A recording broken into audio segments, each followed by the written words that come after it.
Eu sou humano e, portanto, nada do que é humano me é estranho.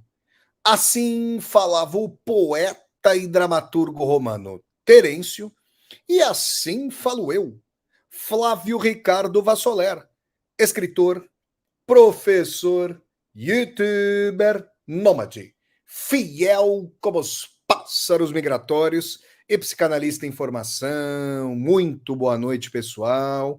Boa noite a todas, boa noite a todos. Nós estamos aqui, sexta-feira, dia 12 de agosto de 2022, para mais um vídeo do Vassoler Responde. Eu venho contemplando aí uma série de perguntas que vocês têm me feito ao longo desses pouco mais de 2 anos do meu canal do YouTube. E hoje, nesse Vassoler Responde, a gente vai falar sobre um tema que eu considero muito importante, né? E que mobilizou uma série de perguntas de vocês. Vassoler, qual a diferença entre religião e espiritualidade? Muitas pessoas entre vocês vieram me perguntar se eu sou ateu, se eu não sou ateu, se eu tenho religião, se eu não tenho religião, se eu sou agnóstico, se eu não sou agnóstico, e assim por diante. E aí, eu discuti, né, o tema de Deus, a existência de Deus, vida após a morte, reencarnação, religiões, todos esses temas são muito recorrentes aqui no meu canal do YouTube, né? Mas hoje eu vou me dedicar especificamente a isso. Quero pedir para todo mundo que está aqui no meu canal do YouTube, Flávio Ricardo Vassoler, que está no Instagram, que está no Facebook, Professor Flávio Ricardo Vassoler, vamos colocando o nome da cidade? Vamos colocar o nome da cidade enquanto vocês chegam aí? E aí eu quero pedir a todo mundo o seguinte: vamos dando um like no vídeo, curtam o vídeo, disseminem esse vídeo pelas redes sociais para que nós possamos chegar cada vez mais e mais pessoas. E aí eu peço o seguinte: vocês podem mandar aqui desde já um super sticker, que é uma pergunta paga, um super chat, que é uma saudação paga. Quem quiser, uma saudação não, pergunta paga ou super chat. Super sticker é a saudação. Se você estiver assistindo a esse vídeo de forma gravada, tem aqui embaixo a tecla valeu aqui do vídeo do YouTube, tá? Deem um like, compartilhem, e quem estiver assistindo a esse vídeo, se porventura não estiver ainda inscrito ou inscrita no canal, se inscreva. Chegaremos brevemente a 60 mil pessoas aqui no canal. Vamos ver quem tá aqui, ó. Olha lá, Maria Nilza Serf, querida amiga Nazaré Paulista, Márcia de Souza Lino, Guarulhos. Olha lá, Vivi Pfaffer, de Vargem Grande Paulista, em São Paulo. Vamos colocando, gente, Aparecido, Domingos Moreira, Campinas, vamos lá. Olha aqui, ó. Coloquem a cidade de vocês, gente, para eu conversar com vocês a partir da cidade. Olha, Irapuã Correia, de Campina Grande, no querido estado da Paraíba. Olha lá, o Joel Fernandes, Goiânia, Goiás. Olha aí, ó, nós temos o Alexandre Victor Desidério, de Brasília, no Distrito Federal, aí, ó, capital do Brasil. Então, gente, vamos lá, vamos começar a conversar aqui agora.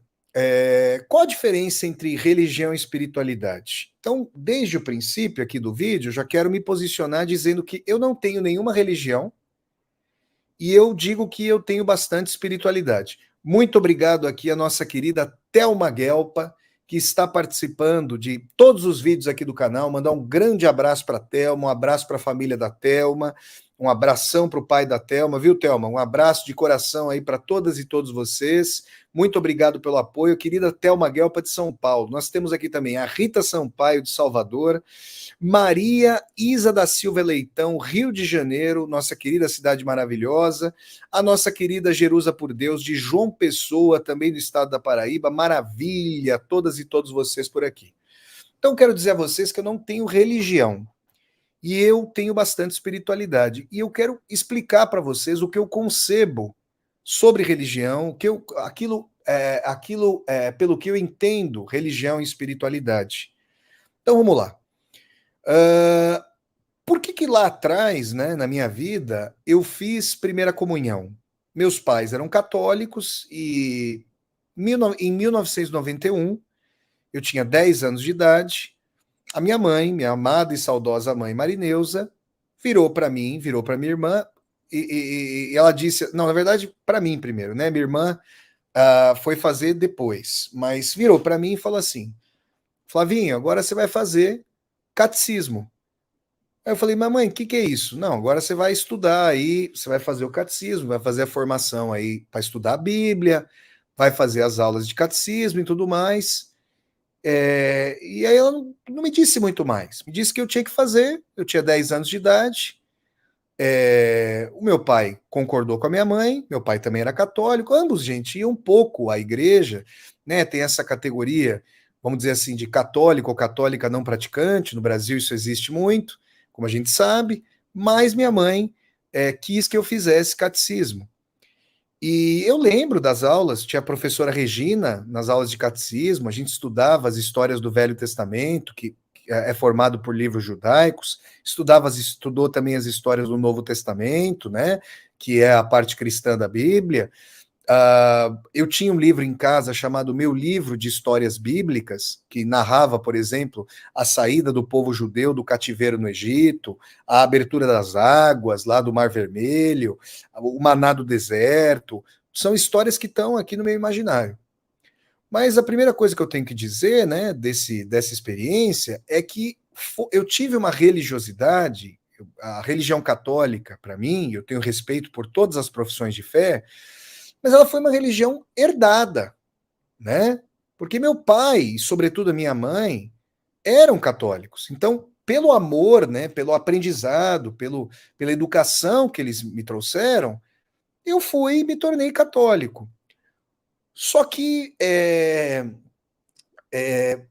uma característica da minha formação, e né, as pessoas que têm sensibilidade vão notando isso, é que eu tinha um espírito assim inquieto, reflexivo. E eu me lembro de uma situação, recentemente eu falei sobre isso aqui no meu canal, quero repetir essa colocação porque eu considero importante aqui nessa aula para a gente estabelecer, digamos, uma diferenciação entre religiosidade, religião e espiritualidade. Uma vez eu estava no meu quarto, eu quero agradecer aqui também a nossa querida Jerusa por Deus pelo super sticker. Muito obrigado pelo apoio, querida Jerusa. Muito obrigado. Eu estava lá no meu quarto e a gente rezava, né? Minha mãe ensinou a gente a rezar à noite. E aí ia dormir, fazia lá rezava o Pai Nosso, Ave Maria, e sempre olhando para a imagem de Nossa Senhora de Aparecida. Era uma imagem que tinha lá em casa. Uma imagem bonita que tinha lá, pequena, não muito grande. Aí teve um dia, eu não sei onde foi parar a imagem, que ela não estava na minha cabeceira. E eu estava cansado, queria dormir, falei, vou rezar olhando para a luz. Porque a minha mãe já falou, eu vi na Bíblia, eu vi no meu livro de histórias bíblicas que Deus tinha a ver com luz, com a luz, que Deus era luminar. Aí eu estava rezando, eu nem estava olhando para a luz, eu acabei fechando os olhos, né? Porque você fica enceguecido quando você fica olhando para a luz. E aí, de repente, eu lembro que minha mãe abriu a porta para dar boa noite para mim lá no quarto. Ó, meu filho, boa noite, que Deus te abençoe. E ela me viu rezando, olhando para a luz. E aí minha mãe falou: meu filho, você não pode rezar assim, cadê a Nossa Senhora? Aí eu perguntei, eu lembro, foi a primeira vez que eu tive, assim, bem criança, antes, portanto, os 10 anos, isso aí eu devia ter, sei lá, 6, 7, 8 anos de idade. Eu falei, mas mãe, por que eu não posso rezar olhando para a luz? Eu estou fazendo as mesmas orações, eu estou pensando nas mesmas coisas. Se eu tivesse, né, se eu fosse um pouquinho mais maduro, eu falaria, minha intenção é a mesma. Tudo bem, eu respeito a santa, tudo mais, mas o coração aqui é o mesmo, né? Não é o que vale é o coração.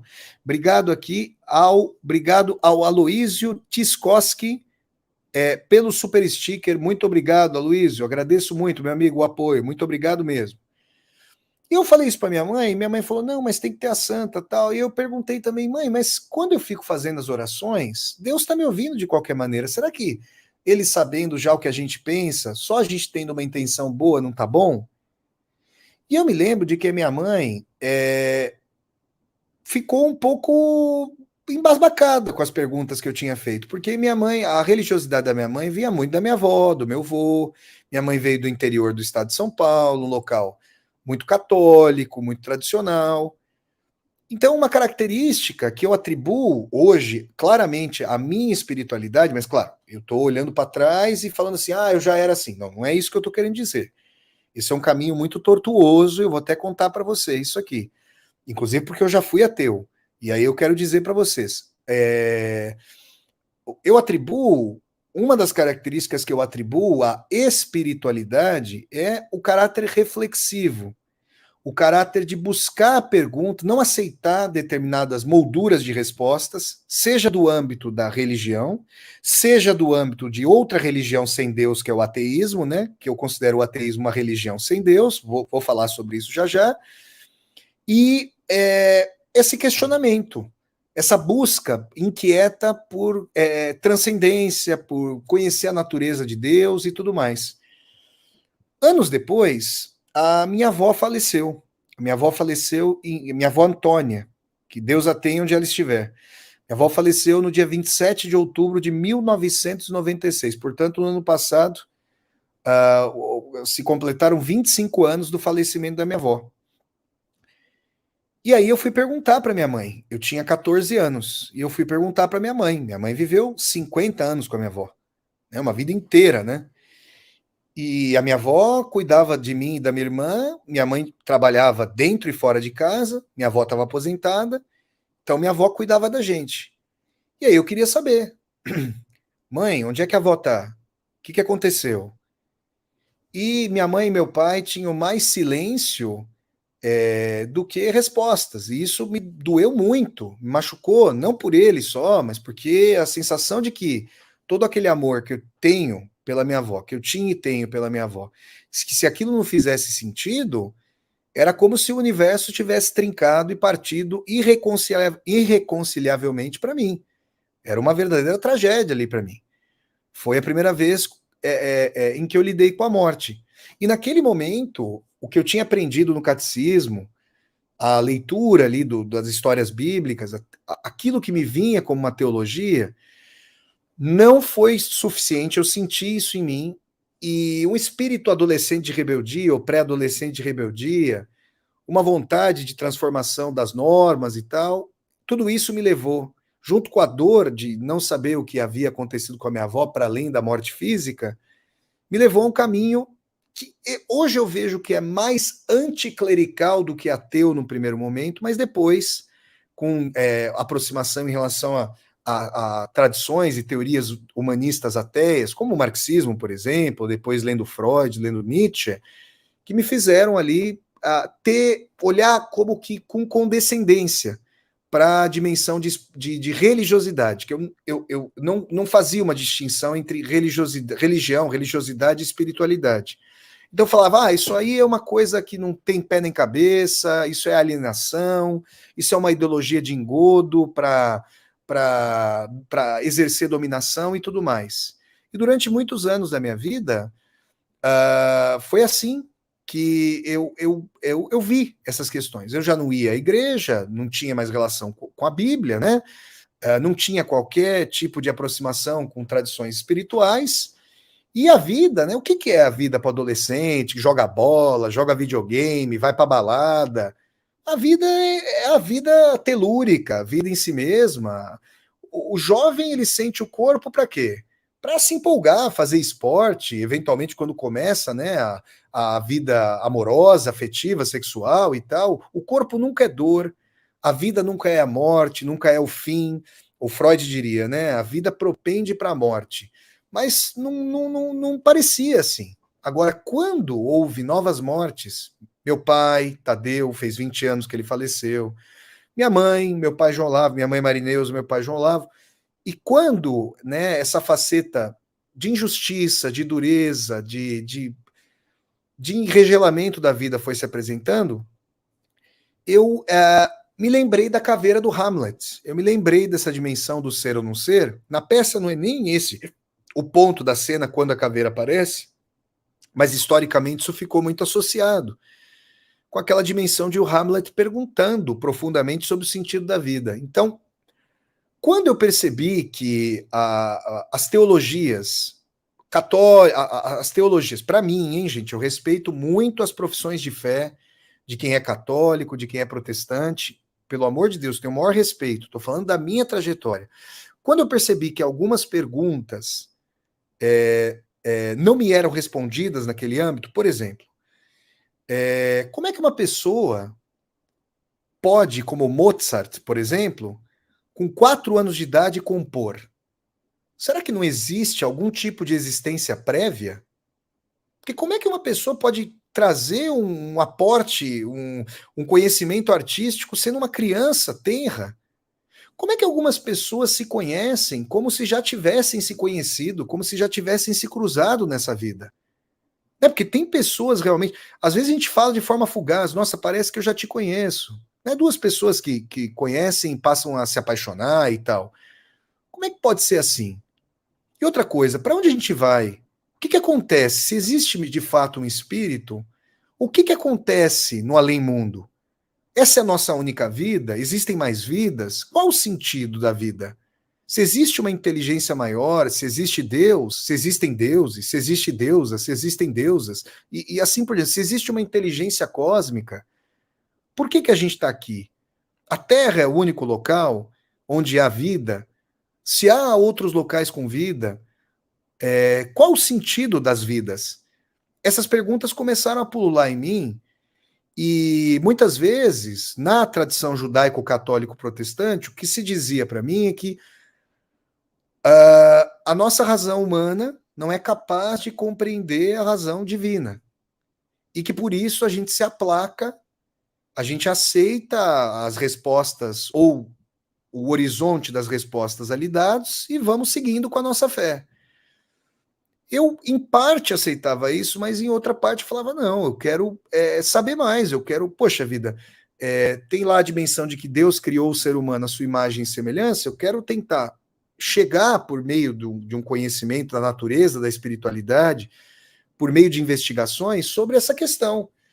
E aí, mal sabia eu que, ao fazer isso, eu já estava vivendo a espiritualidade, sobre a qual eu vou falar aqui para vocês.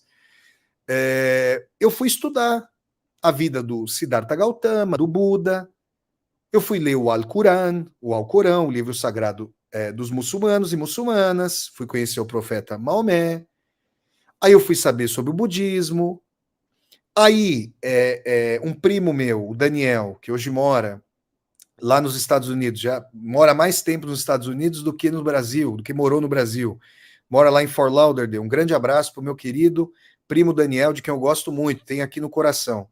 Meu primo Daniel, ele é espírita, né? Então ele, que eu me lembre, uma das primeiras pessoas a conversarem comigo sobre o espiritismo.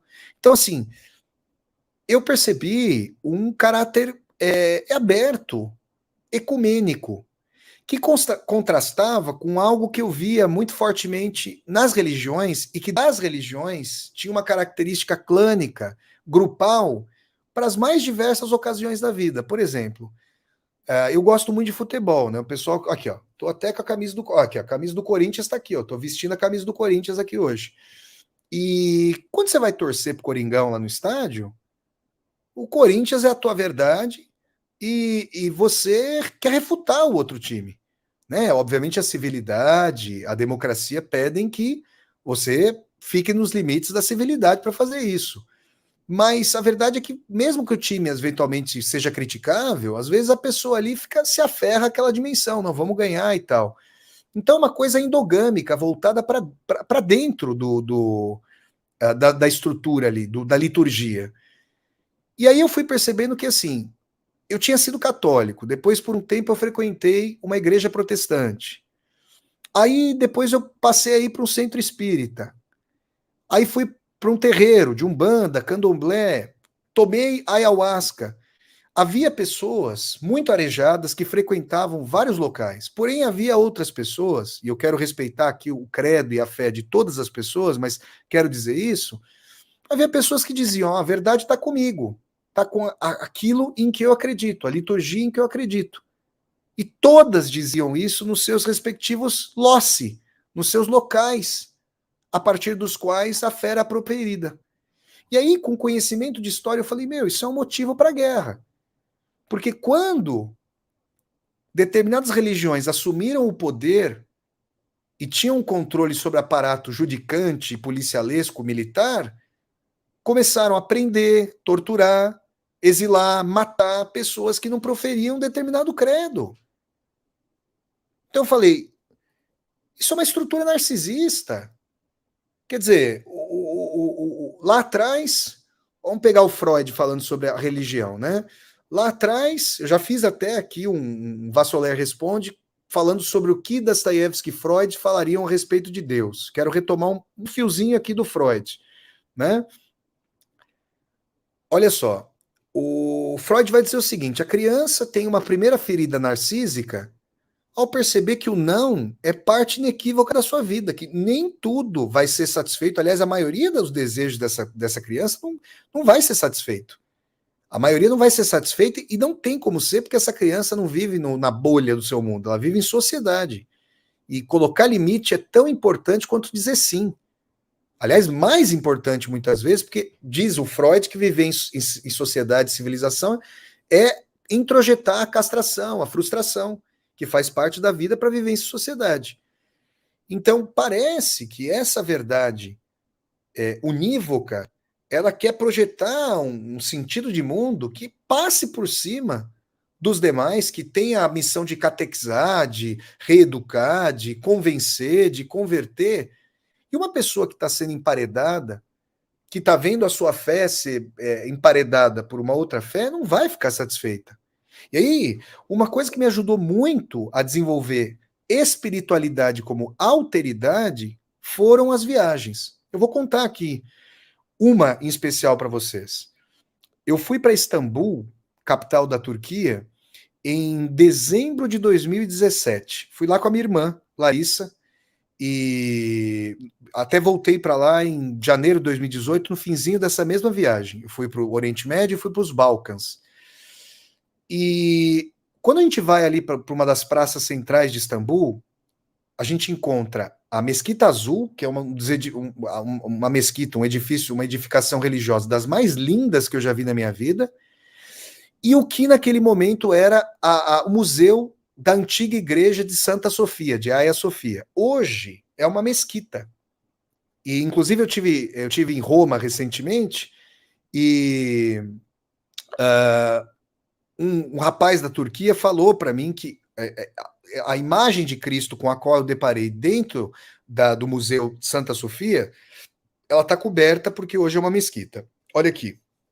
Obrigado aqui ao Alexandre Victor Desidério, que manda um superchat e fala assim: existe muita gente que não acredita em Deus, mas utiliza a religião como instrumento de poder e dominação, sem dúvida.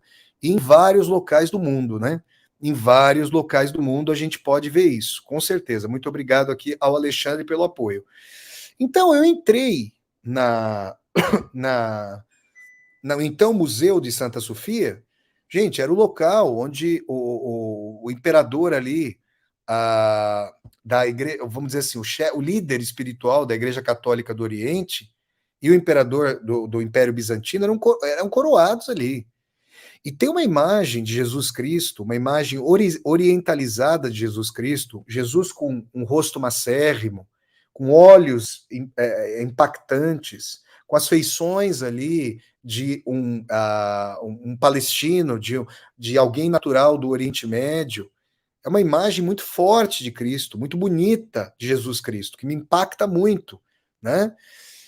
E aí eu olhei para aquela imagem e da janela da igreja, do vitral da igreja, eu tive a imagem de Santa Sofia, da Mesquita Azul, que é maravilhosa, em cujo pátio fica uma carta de despedida de Maomé, que eu já li aqui no meu canal do YouTube Flávio Ricardo Vassoler, e vocês podem encontrar essa leitura na playlist Leituras de Vassoler.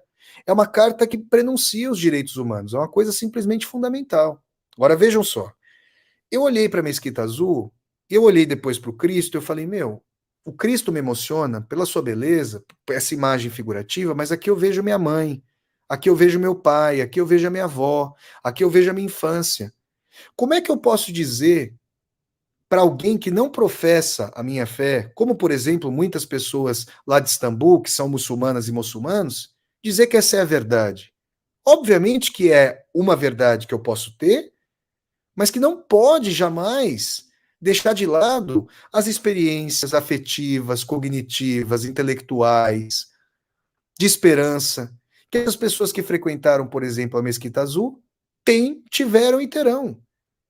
Então, viajar me descentrou, me tirou do eixo de gravidade de ser brasileiro, ocidental, e fez com que eu pudesse ver a religião como uma estrutura de crença que é parelha ao que acontece. Vejam, se nós abstrairmos aquilo em que uma religião determinada acredita, tá? Com todo respeito, mas se nós entendermos a religião como um sistema de crença, olha, isso vale para alguém que pertence a um clube, a uma torcida, né? Que goste de uma banda, esteja num partido político. Não é à toa que nós temos guerras, disputas, confrontos, ofensas recíprocas, numa estrutura que pode fazer com que a verdade, voltada só endogenamente, só para dentro de um próprio auspício, ela queira se bater com o outro. Isso eu acho muito difícil em quaisquer religiões. Essa dimensão de que a fé é voltada para aquele preceito e não pode, muitas vezes, coexistir. E aqui eu quero dizer que muitas pessoas dizem que essa ou aquela religiões se reformaram. Se reformaram ou foram levadas a se reformar por causa da laicidade do Estado? Uma das grandes conquistas da modernidade é, ao menos, propugnar por estados laicos, que não tenham paixão religiosa. Então, eu já estava percebendo uma coisa. Como eu nunca fui filiado a um partido político, nunca fui filiado a nenhum partido. Eu brinco que a minha única religião é ser corintiano apostólico romano. Mesmo assim, eu não sou um corintiano fechado para os problemas do time e tudo mais. Muito obrigado aqui a Márcia de Souza Lino pelo super sticker. Muito obrigado pelo apoio, Márcia. Como eu não tenho religião, como eu não tenho, nunca fui filiado a um partido, apesar de, obviamente, ter minhas simpatias, eu pude começar a olhar não para aquilo que as religiões tomam como verdade unívoca, mas eu comecei a perceber o seguinte: olha, eu li ali os ensinamentos do Buda, conheci sua biografia, eu falei, poxa, isso aqui tem muito de confluência com o que Jesus Cristo falou. Quando o Buda fala, por exemplo, da transcendência de si, do ego como erro fundamental, do não fazer mal para nenhum ser, respeitando a vida, a dignidade da vida, e transcender o ego, o que o Cristo quer dizer com amar ao próximo como a ti mesmo? O que o Cristo quer dizer com perdão? O que o Cristo quer dizer com a abnegação em relação à opulência material? Não é a mesma coisa do Buda? É muito parecido. E o Maomé? Quando no sermão de despedida diz que nenhuma pessoa é superior à outra, a não ser em relação às boas ações que pratica. Isso está em Maomé. Vocês estão percebendo? Está no Alcorão, está no sermão de despedida do Maomé. E aí, eu fui percebendo que, por que não? Já que eu estava singrando, já que eu estava me tornando, há alguns anos, um nômade, fiel como os pássaros migratórios, por que não abrir essa estrutura como espiritualidade? Por que não perceber que milhares e milhares de religiões foram criadas ao longo da história humana? E milhares deixaram de existir. As que permaneceram, não permaneceram pura e simplesmente porque são verdadeiras. As pessoas podem acreditar que são verdadeiras, claro, e têm o direito de acreditarem. Mas por que não discernir o seguinte? Havia pessoas que foram profetas na época de Cristo. Só que o cristianismo se transformou, porque houve muitos adeptos, em religião oficial do império mais poderoso da antiguidade, que foi Roma.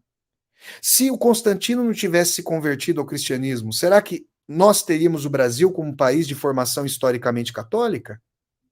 Essa é uma pergunta a qual a história não pode responder, mas que literariamente, filosoficamente, me parece muito pertinente. Então aí a gente percebe o seguinte: existem pessoas que são desconhecidas, que fazem o bem e são desconhecidas, não são famosas, não conseguiram notoriedade histórica como Buda, como Cristo, Maomé e assim por diante.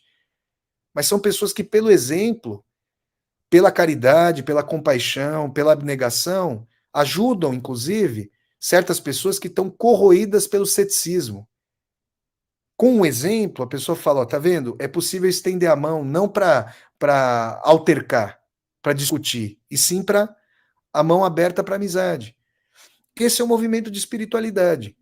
Esse é o movimento que vê que ser brasileiro, ser católico no Brasil, ser protestante no Brasil, é uma probabilidade mais certa, no caso do Brasil, do que ser muçulmano, porque há muito menos muçulmanos no Brasil do que na Península Arábica, ou lá, por exemplo, no Sudeste Asiático, tem a Indonésia, que é o maior país de população muçulmana do mundo.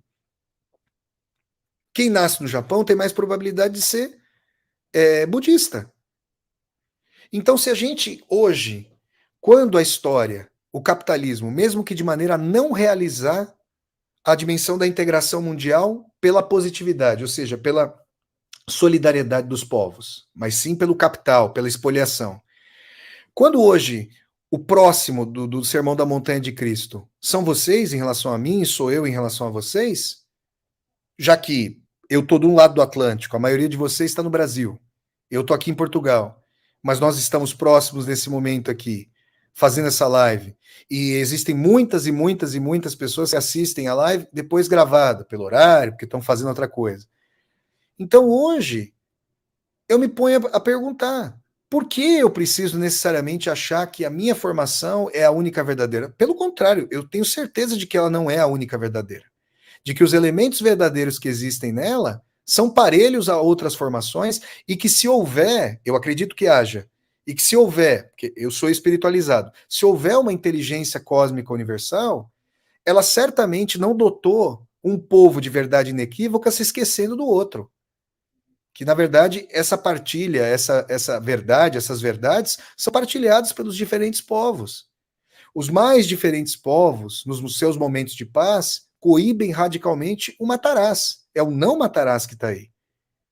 Nós temos aí, em vários momentos, infelizmente, na história humana, a guerra tende a ser mais recorrente do que a paz, mas a dimensão da paz, a dimensão do não matarás, a dimensão da tentativa de respeito, tudo isso está calcado digamos, eu não vou nem dizer o inconsciente coletivo, o consciente mesmo coletivo, historicamente configurado. Então eu associo espiritualidade a um conjunto fundamental de perguntas sequiosas por respostas. Muito obrigado aqui ao nosso querido Ted Boy Romarino, meu querido amigo Roman Hutzel, pelo apoio aqui, pelo super sticker. Grande Roman, um grande abraço para o Roman. Então eu associo a espiritualidade a um conjunto de perguntas sequiosas por respostas, perguntas eternas.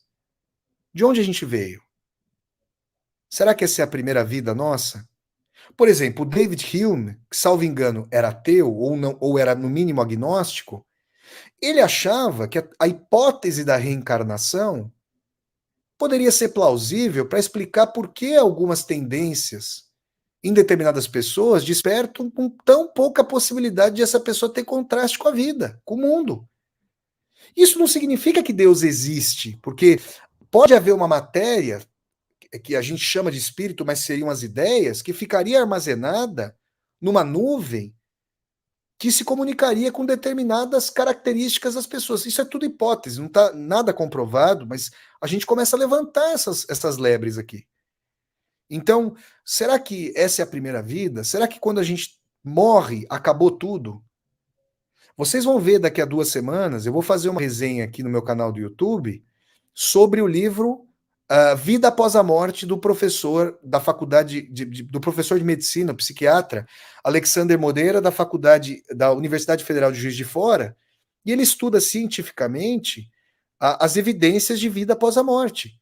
Então eu vou falar de experiência de quase morte, EQM, eu vou falar de hipótese de reencarnação, eu vou falar de mediunidade, e uma ciência que não seja dogmática, como muitas vezes algumas religiões o são, ela não pode dizer que isso é tudo fraudulento. É claro que tem que ter toda a cautela para eliminar quaisquer possibilidades de fraude, de engodo, mas eliminadas essas hipóteses, por que, por exemplo, determinadas pessoas, o Chico Xavier é o exemplo mais famoso no Brasil, como é que algumas pessoas que nunca tinham tido contato com o Chico, foram lá a Uberaba, onde ficava o centro espírita dele, né, que ele coordenava, e receberam mensagens de seus entes queridos falecidos, sem que jamais ele pudesse ter acesso a isso. E obviamente que se pesquisaram as fontes, né? A época não tinha nem internet. Então, uma ciência precisa investigar isso. Será que existe uma sobrevida do espírito, de algo relacionado à mente? Será que o cérebro gera a mente ou a mente é algo maior do que o cérebro? São perguntas fascinantes, que eu diria, perguntas da ordem da espiritualidade. O catolicismo, com todo respeito ao catolicismo, me ensinou sobre a Santíssima Trindade, Pai, Filho e Espírito Santo. Eu fui estudar a história da Santíssima Trindade. Eu via, eu falava, mas como assim? Ser três em um? E aí eu fui entrando em contato com outras tradições espirituais que me davam outras leituras. Algumas pessoas, hoje eu entendo isso, e eu respeito isso totalmente, algumas pessoas, elas gostam de estar numa tradição ritualística, de ir, por exemplo, a uma missa, a um culto, a uma celebração, estar na sinagoga, estar na mesquita, no terreiro de Umbanda, no terreiro de Candomblé, no centro espírita, vai tomar um passe. As pessoas gostam, se sentem pertencendo a uma comunidade, gostam de cantar as orações, de entoar as orações, cantar o inário lá no Santo Daime, na União do Vegetal. Tem pessoas que têm uma coligação muito grande e gostam de se sentir parte de um todo. Eu tenho muito respeito por isso. Então eu entendo que existem formas diferentes de comunhão com o sagrado. Eu explico para vocês, dizendo para vocês com todo respeito a outras formas, que a minha maneira é uma maneira menos ritualística e mais nesse sentido da inquietação, de fazer essas perguntas aí. E isso me parece muito próprio de uma espiritualidade. A pessoa pode ter religiosidade e espiritualidade, né? Pode ter espiritualidade e não ter religiosidade. Eu considero que é o meu caso. Ou seja, eu quando eu vejo o Santo Agostinho, o Agostinho de Hipona, eu tenho muita admiração por ele, pelo Dante Alighieri, que eram católicos, pelo Santo Tomás de Aquino, pelo Francisco de Assis. Eu tenho muita admiração por essas figuras ligadas, pela Santa Cecília.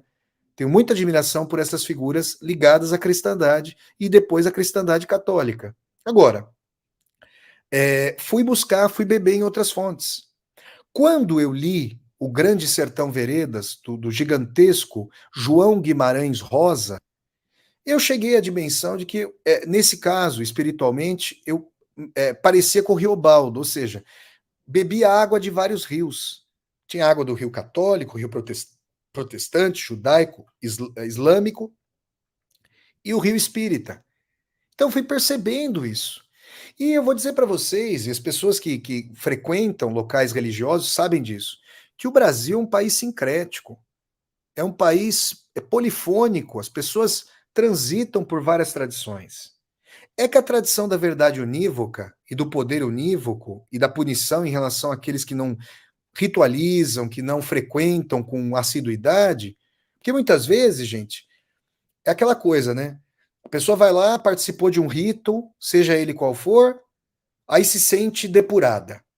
Aí uma pessoa está precisando de uma ajuda, de uma esmolinha, para comer, para jantar, não, mas aí, não, aí é fora do local do culto, da celebração, da missa, do que quer que seja.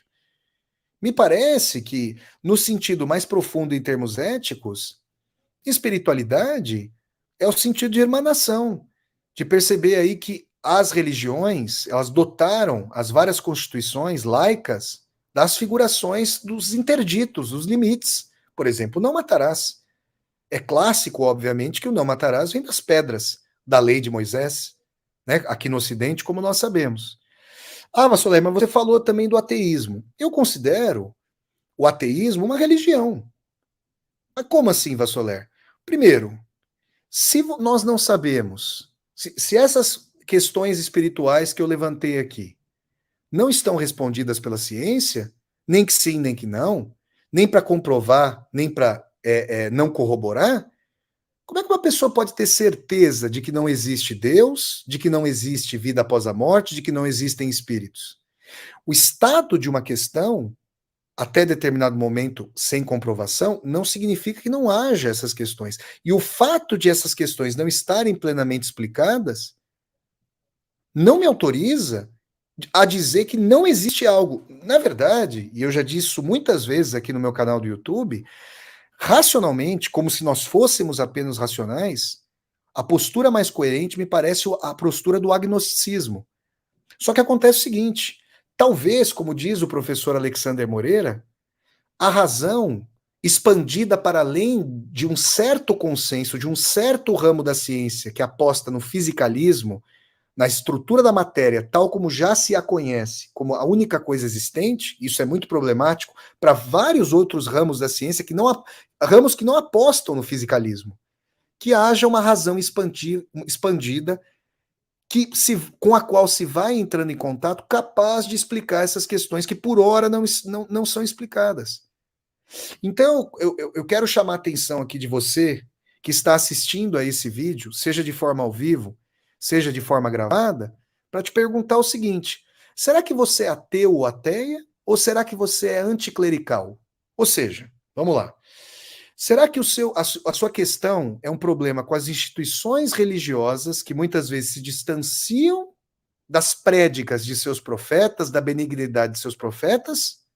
Ou será que você nega a divindade ou a existência da vida após a morte e essas várias questões? Eu, por exemplo, considero que eu era mais anticlerical do que ateu, apesar de determinado momento da minha vida ter abraçado o ateísmo. Mas é uma questão que eu coloco.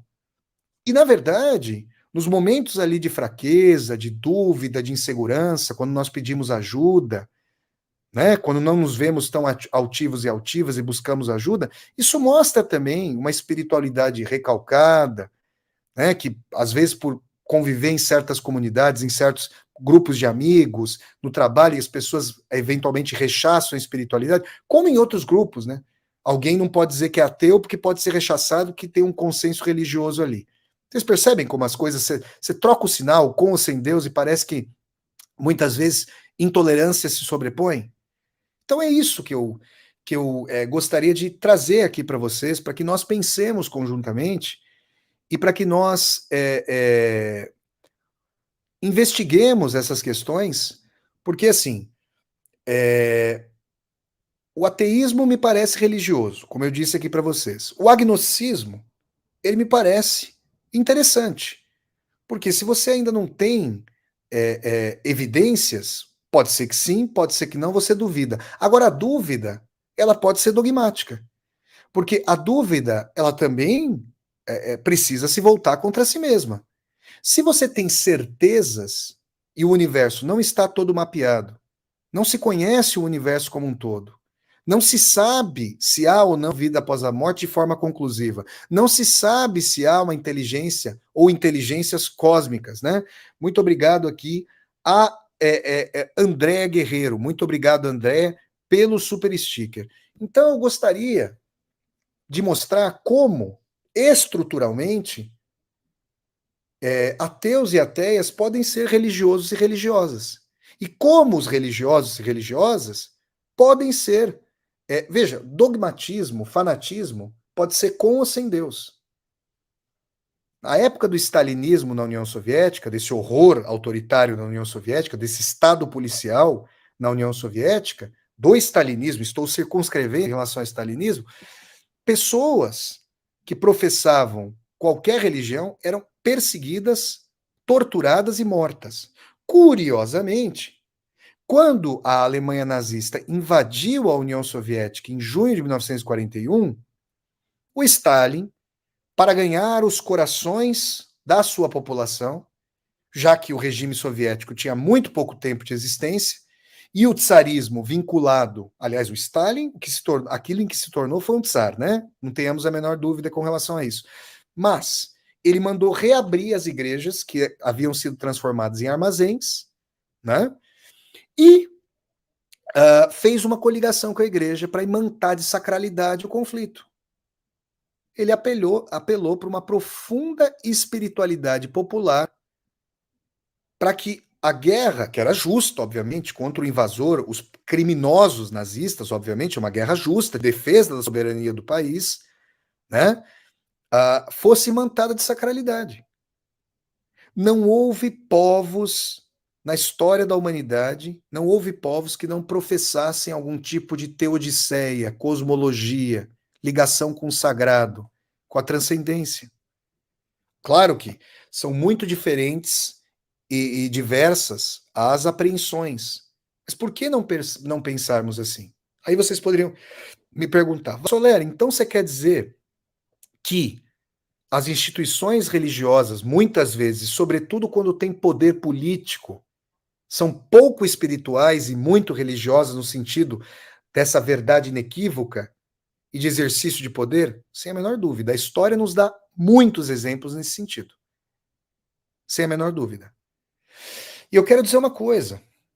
Em outra viagem minha, eu vi na Catedral de La Paz, capital da Bolívia, você tem ali a Catedral Católica, muito bonita no centro da Bolívia, e aí eu encontrei na parede da catedral, lá fora mesmo, desenhadas algumas espigas de milho.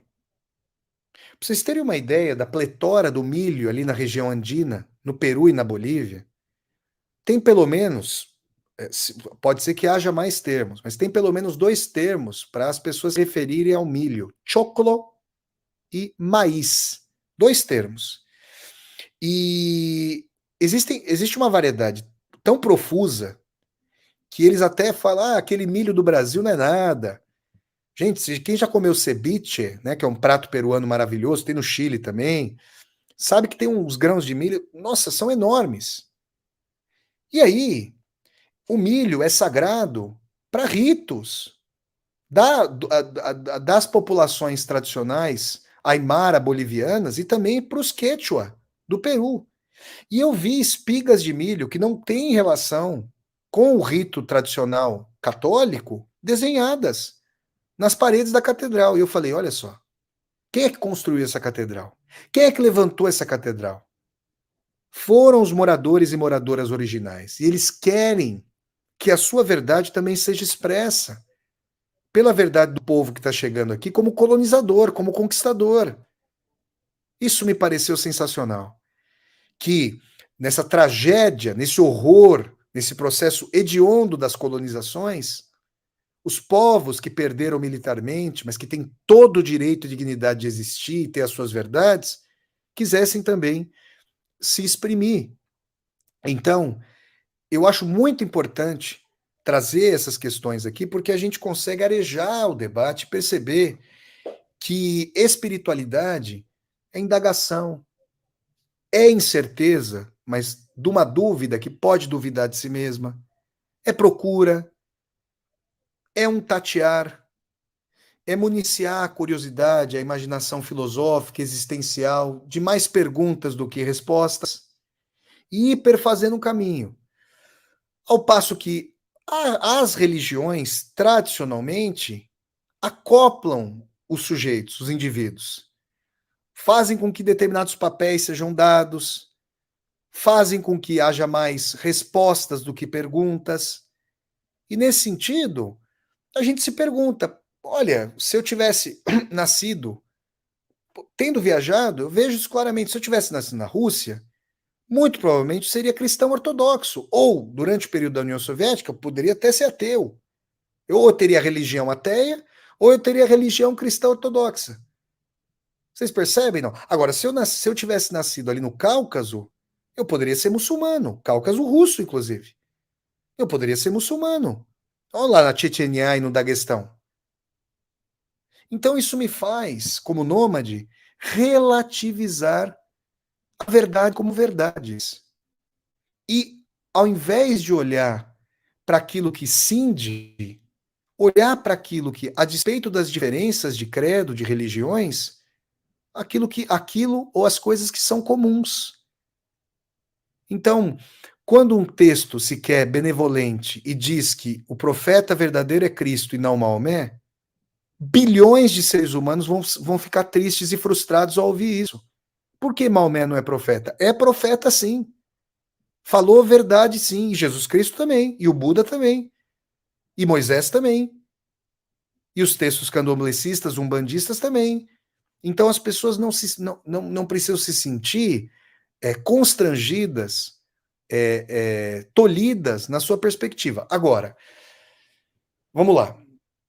Quando a gente vai estudar os sistemas de crença, existem alguns sistemas de crença que podem implicar mais racionalidade interna do que outros. Não significa que são mais verdadeiros.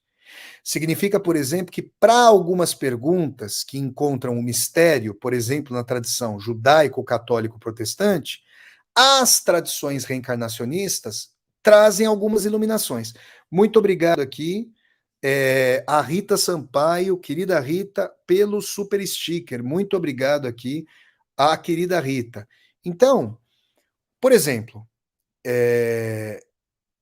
que haja um sentido do reencontro, que haja um sentido para que o princípio de individuação do espírito permaneça, para que aquilo que nós vivemos não seja apagado como uma gota que retorna ao oceano. Isso me parece justo. Se eu não sei para onde nós vamos depois da morte, e se eu não sei se há alguma coisa antes, como é que eu posso sentir que existe uma permanência do eu, de vocês, de cada um de nós, de cada uma de nós, para essa vida? A tradição que concebe o nascimento do espírito com o nascimento da pessoa não vai ter muito a dizer sobre isso, porque não existe nenhuma vida pretérita. As tradições reencarnacionistas sim terão. Agora, isso implica que, porque há uma coerência lógica maior numa tradição reencarnacionista, isso implica que ela é mais verdadeira? Se não houver uma evidência, uma comprovação cabal, algo que se mostre irrefutável, não. Então se trata de dois sistemas de crença, e é muito provável que uma pessoa que tenha tido um pai e uma mãe católicos, protestantes, e que goste do pertencimento à instituição, que a pessoa considere que para ela, pela organização que traz para sua vida, isso seja um princípio mais razoável. Agora, eu já ouvi em centros espíritas que essa explicação parece mais coerente, seria mais dotada de verdade. É preciso que as pessoas imbuídas de caridade, compaixão e solidariedade tenham cuidado ao dizer certas coisas, porque mais importante do que chegar a uma coerência é tentar irmanar, é tentar mostrar, olha, são simplesmente mensagens diversas querendo chegar a uma transformação da sociedade, dos corações das pessoas, por caminhos diversos, por palavras diversas, mas que apoiam da mesma maneira. Eu considero que esse caminho, trouxe para mim antídotos com relação ao dogmatismo. E se eu aplico isso para a espiritualidade, eu quero dizer que eu aplico isso para quaisquer credos que eu já tive e possa ter. Quando eu penso, eu me coloco no campo político, por exemplo, progressista, eu apliquei o princípio da dúvida a várias filiações intelectuais que eu já tive durante a vida. Fiz vídeos recentes sobre isso, falando como eu me posiciono politicamente. Vocês podem assistir, aqui está na playlist Vassoler Responde. E considero que isso foi muito benéfico. Claro que se chegar uma pessoa aqui com extremismo fascista, não tem diálogo, porque o fascista ele quer eliminar o outro. O fascista é um fanático, é um tipo de fanático. Então você não tem diálogo, né? A pessoa quer eliminar. Olha, se você tem uma pessoa que está, sei lá, confusa, ou que defende uma ideia, que vai contra, inclusive, as possibilidades de desenvolvimento econômico dessa pessoa, se você vai lá e tem um diálogo e planta uma semente, gente, muitas vezes a pessoa pode estar afetada por você, mas por orgulho não vai admitir. Como muitas vezes já aconteceu conosco. Uma pessoa domina mais um assunto que a gente, e aí vem falar pra gente, a gente fica, não, a gente. Eu, hoje, gente, 40 anos, quando eu conversar com alguém, a pessoa tem muito não para falar sem querer ouvir, eu sei que ela tá com medo de ser afetada. É aquele famoso não que a psicanálise projetivamente entrevê como sim, um sim velado e implícito. Uma dimensão de que, olha, cuidado para não me afetar muito, eu não quero te ouvir. É quase como se fosse aquela criança que fecha o ouvido para não ouvir. Percebe? Então, são essas várias questões. Por isso eu estabeleço como diferença, falei de várias diferenças, né? Como diferença fundamental entre religião e espiritualidade, a dúvida, o questionamento, a relação com a alteridade, a possibilidade, a possibilidade de pensar contra os próprios princípios e pressupostos. E nesse sentido, mais até do que Dostoiévski, foi um grande professor e será sempre um grande professor para mim, eu diria que o Sócrates foi o autor mais importante da minha vida nesse preciso sentido. Ao ler o Sócrates do Platão, que tem o Sócrates Xenofonte também, né? Mas ao ler o Sócrates do Platão, principalmente na República, mas não só, eu fui eivado aí da possibilidade de pensar a favor de mim mesmo e contra mim mesmo. Entender a alteridade, ter correlação com a alteridade, ouvi-la, pensar os seus pressupostos, entrar no seu edifício e depois, eventualmente, implodir esses pressupostos com o exercício da dúvida, que tem coragem de dizer que também não sabe. Essa é uma dimensão que eu considero aí fundamental para pensar essa questão aí das diferenças entre religião e espiritualidade. Então, você que está assistindo a esse vídeo, mais uma vez, seja ao vivo, seja gravado, reflita sobre esses pontos, né? Veja se isso faz sentido. Se você abraça, por exemplo, o cristianismo, seja você católico, seja você protestante, seja você espírita, se bem que o espiritismo vai para vertentes, é toda uma questão sobre se há questões reencarnatórias na Bíblia. Para mim, a Bíblia é um texto importante porque a Igreja Católica, e eu respeito todo mundo que acredita na Bíblia, claro, mas conhecendo a história da Bíblia, eu sei que uma instituição que teve poder durante 1000 anos disse que aquele texto era verdade. E eu sei que a Bíblia é formada por vários livros que foram escritos em épocas distintas e às vezes eles têm mensagens distintas. E muitos estudiosos da igreja ficaram ali debruçados sobre a Bíblia para dizer, olha, o Novo Testamento, Jesus Cristo já tinha sido apontado nesse livro de Jeremias, nesse livro do Isaías, eles foram compilando as partes, entendeu? Deixa eu ver aqui, olha só, o Alexandre Victor Desidério, muito obrigado, faz um superchat. Vamos responder aqui a pergunta do nosso querido Alexandre, muito obrigado. Vamos lá. Uma questão que nos faz refletir sobre a reencarnação é a seguinte: diante da longevidade do tempo, seja para o passado ou para o futuro, por que estamos vivendo exatamente o hiato do agora e não em outra vida? Olha, Alexandre, se eu pude compreender uma questão profunda, se eu pude compreender bastante bem o sentido da sua pergunta, olha, tem aqui uma questão importante que é a seguinte, né? Que eu sempre me coloco, quero compartilhar, obrigado, Alexandre, quero trazer aqui. Se o universo é infinito, se for infinito, a lei das probabilidades me autoriza a dizer que essa mesma aula, esse mesmo vídeo está sendo gravado em um outro ponto do universo, com um camarada que se chama Flávio Ricardo Vassoler, que nasceu em São Bernardo, que é corintiano, e que está falando com vocês, que estão aí nas mais variadas partes do Brasil e do mundo. E a minha questão filosófica, eu já escrevi sobre isso, esse texto vai estar num próximo livro meu, é se eu diria a mesma coisa. Ou se as coisas de que eu me arrependo aqui, ou se as coisas de que eu me arrependo lá, seriam corrigidas aqui ou lá. Vocês percebem? Isso é instigante. Então, isso dá o que pensar. Né? O Cristo falou, a casa de meu pai tem muitas moradas. O que isso significa? Quando você lê lá o Livro dos Espíritos ou o Evangelho segundo Jesus Cristo do Kardec, ele vai falar, são as várias moradas do cosmos, do universo, né? Então, gente, trago essas questões e estava dizendo sobre a Bíblia. Então, eu leio a Bíblia como um livro importante, assim como eu leio o Alcorão, assim como eu leio os ensinamentos do Buda, e assim por diante. E aí eu vejo livros de autores e autoras que não são religiosos como tão importantes quanto, porque podem trazer espiritualidade. Uma pessoa fazer o bem é o núcleo da espiritualidade e questionar também. Porque uma coisa é fazer o bem com base numa norma. Isso é um expediente mais, digamos, infantilizado. Outra coisa é internalizar essa norma e entender que essa é uma medida que você escolhe fazer. Você poderia não fazer algo, mas você faz porque você internalizou essa dimensão de benignidade. Isso é uma apropriação com livre-arbítrio do princípio de benignidade. Tá bom? Então, gente, quero agradecer a todas e a todos vocês que acompanharam aqui mais esse Vassoler Responde. Quero pedir para vocês darem um like no vídeo, curtam esse vídeo, por favor, disseminem esse vídeo no YouTube, no Facebook, no Instagram, no Twitter, no LinkedIn, deixem o like.